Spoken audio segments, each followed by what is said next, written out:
Coin collector and coin lovers. The 1972 United States quarter dollar history, context, and legacy. Introduction. The quarter dollar dated 1972 occupies a fascinating place in the long history of United States coinage. At first glance, it may appear to be an ordinary coin, one of the countless Washington quarters that passed through American hands in the late 20th century. Yet when examined closely, the 1972 quarter becomes a window into broader themes of American history: economic change, technological advancement in minting, shifting attitudes toward precious metals, and the enduring power of national symbols. This coin reflects not only the legacy of George Washington, but also the cultural and political climate of the United States in the early 1970s. This essay explores the 1972 U.S. quarter dollar in depth, its historical origins, artistic design, production and minting, economic context, varieties, and long-term significance to collectors and historians. By understanding this single coin, we gain insight into a transformative era in American monetary history. Origins of the Washington Quarter. To understand the 1972 quarter, one must first look back to the origins of the Washington Quarter series, which began in 1932.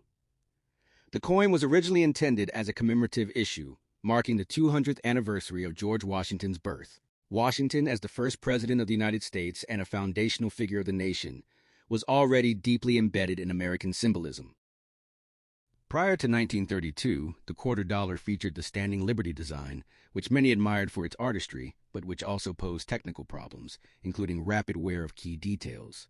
As plans for Washington's bicentennial took shape, the U.S. Mint decided not merely to issue a one-year commemorative coin, but to replace the Standing Liberty quarter altogether.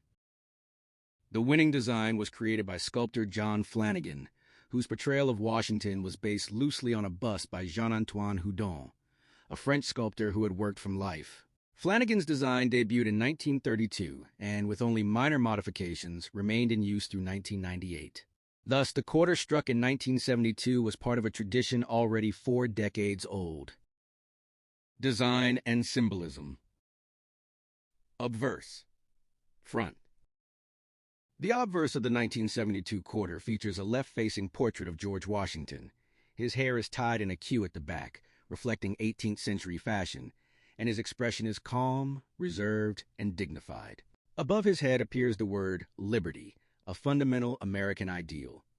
Below the portrait, along the lower rim, is the date 1972. To the left of Washington's profile is the phrase, "In God We Trust," which had been added to U.S. coins in the 19th century and became standard on all denominations during the Cold War era. The initials JF, representing John Flanagan, appear discreetly near the base of Washington's neck.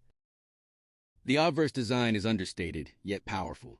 It communicates stability, continuity, and respect for tradition, qualities especially valued during periods of social change. Reverse. Back.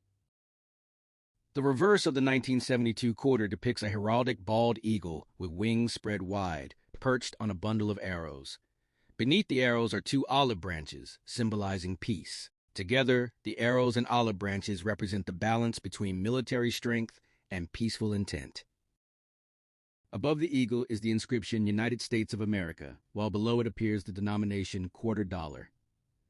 The national motto, E pluribus unum, Latin for out of many one, is placed above the eagle's head. This reverse design reinforces themes of unity, sovereignty, and national resolve. By 1972, this imagery had become deeply familiar to Americans, yet it continued to carry symbolic weight during a time of international tension and domestic transformation. Composition and the end of silver coinage. One of the most important aspects of the 1972 quarter is what it is made of.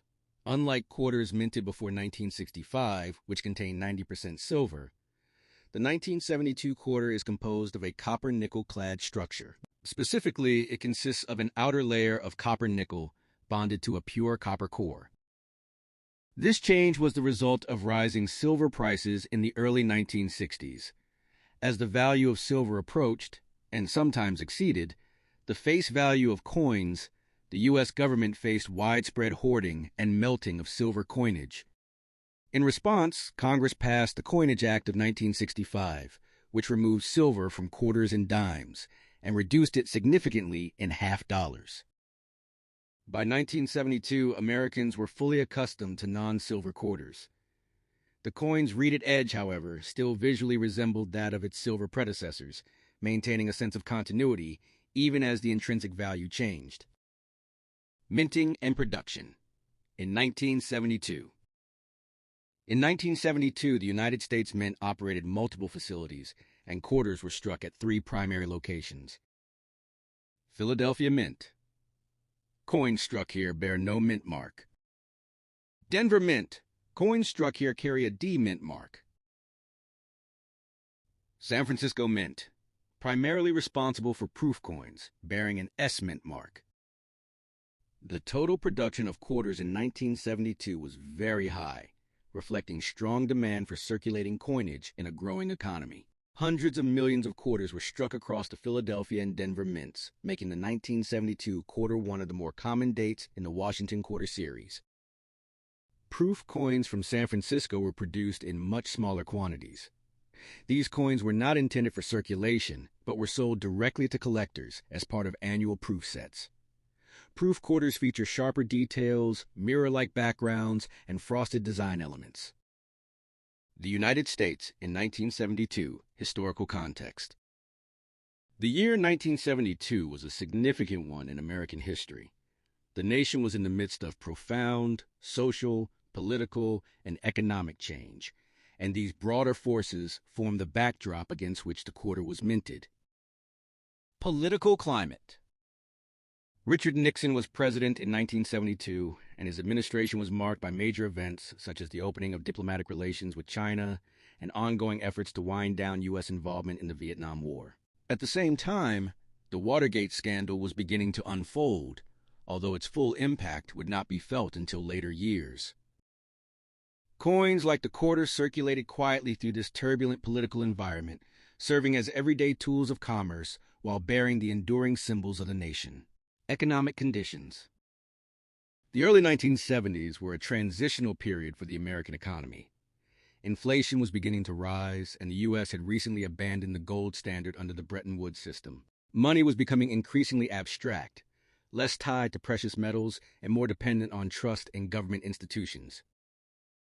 The copper-nickel quarter of 1972 exemplified this shift. Its value came not from the metal it contained, but from the authority of the United States government and the confidence of the public. Circulation and everyday use. For most Americans, the 1972 quarter was simply a tool of daily life. It paid for parking meters, phone calls, newspapers, vending machines, and public transportation. Children collected them in piggy banks, and adults carried them in wallets and purses without a second thought. Because of the large mintages, the 1972 quarter circulated widely and for many years. Even decades later, examples can still be found in pocket change, though many are heavily worn. This long circulation life speaks to both the durability of the coin and its central role in the economy. Varieties and errors. Although the 1972 quarter is common, collectors have identified several minor varieties and minting errors that add interest to the issue. Some examples include doubled die obverses, where inscriptions such as Liberty or In God We Trust appear slightly doubled due to misalignment during the die creation process. Off-center strikes, where the design is not properly centered on the coin blank. Clipped planchets, caused by errors in cutting the metal blanks. Weak strikes, particularly on the eagle's feathers or Washington's hair. While most of these errors are subtle, they can significantly increase a coin's value to specialists who appreciate minting anomalies. Collecting the 1972 quarter. From a collector's standpoint, the 1972 quarter is accessible and educational. Because it is not rare, it serves as an excellent entry point for beginners learning about U.S. coinage. Circulated examples. Circulated 1972 quarters are extremely common and typically hold little premium above face value. However, they are still valuable as historical artifacts and as representatives of mid-20th century coinage. Uncirculated coins.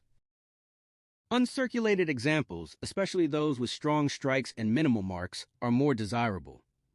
Coins graded in high mint state condition can command modest premiums, particularly if they exhibit exceptional luster. Proof coins. Proof quarters from the San Francisco Mint are especially popular with collectors. These coins often retain their original brilliance and are commonly found in well-preserved proof sets. Some proof coins also exhibit cameo or deep cameo contrast, which enhances their appeal. Comparison with earlier and later quarters. The 1972 quarter sits roughly halfway between two major milestones in U.S. quarter design: the introduction of the Washington quarter in 1932 and its eventual replacement by the 50 state quarters program in 1999. Compared to earlier silver quarters, the 1972 issue lacks intrinsic metal value, but compensates with durability and affordability. Compared to later commemorative quarters, it represents a more uniform and conservative approach to design, one focused on national unity rather than regional diversity. This position makes the 1972 quarter a bridge between eras, connecting traditional coinage with the more experimental designs that would follow. Cultural and educational significance. Coins often function as silent teachers of history, and the 1972 quarter is no exception. It introduces learners to George Washington's enduring legacy, the symbolism of the bald eagle, the shift away from precious metals, the economic realities of the modern United States. In classrooms, museums, and private collections, such coins help tell the story of how a nation expresses its values through everyday objects. Legacy and conclusion. The 1972 United States quarter dollar may not be rare, flashy, or highly valuable, but its significance lies precisely in its ordinariness. It is a coin that millions of Americans use without thinking, even as it carried the weight of history, symbolism, and economic change. As part of the Washington Quarter series, it reflects a deep respect for the nation's founding ideals. As a copper nickel-clad coin, it represents a pivotal shift in monetary policy. As an artifact of the early 1970s, it offers insight into a complex and transformative period in American history.